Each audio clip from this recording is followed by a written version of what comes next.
মইৰাবাৰীৰ দুৰাবন্দিত সাংবাদিকক আক্ৰমণ। মইৰাবাৰীৰ দুৰাবন্দী গাঁৱত আমাৰ আছাম টক্সৰ সাংবাদিকে নিজৰ মাটিত বড়ো খেতি কৰিবলৈ ট্ৰেক্টৰেৰে চহাই থকা অৱস্থাত এডাল গুণ্ডা বাহিনীয়ে চোকা অস্ত্ৰৰে আক্ৰমণ কৰি গুৰুতৰভাৱে আঘাতপ্ৰাপ্ত কৰে।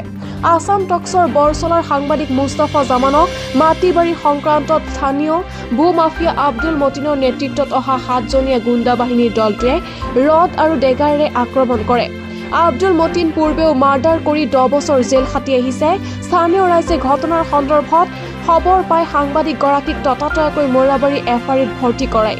ইফালে সাংবাদিকগৰাকীয়ে মইৰাবাৰী আৰক্ষী থানাত ঘটনা সন্দৰ্ভত এখনি এজাহাৰ দাখিল কৰে।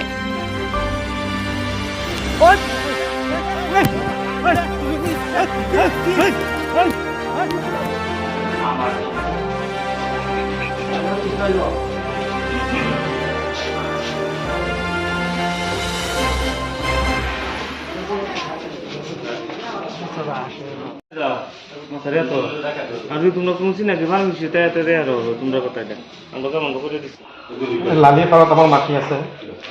সেই মাটিৰ সন্মুখেদি অলপ জেগা মানে বেলেগ এজনৰ মাটিৰ সন্মুখেদি গৈছে। এইখিনি কিন্তু চৰকাৰী ৰাস্তা। তাৰপিছত মই ৰাতিপুৱা গৈছিলোঁ নিজৰ মাটিত হাল মাৰিবৰ কাৰণে। চিকান্দাৰ আলীৰ ল'ৰা 7জন মানে আহি পেলাই মোক মানে আঘাত কৰিছে, আঘাত কৰিছে, উঠাই লৈ আহিছে, ঢেকা লৈ আহিছে। আহি পেলাই মই থিয় হৈ আছিলোঁ। প্ৰথমতে মোক গেজা মাৰিলে, বুকুত মাৰিলে। তাৰপিছত মই পৰি গ'লোঁ। তাৰপিছত ভৰিত মানে কোঠাৰীৰে চোকা আঘাত কৰিছে।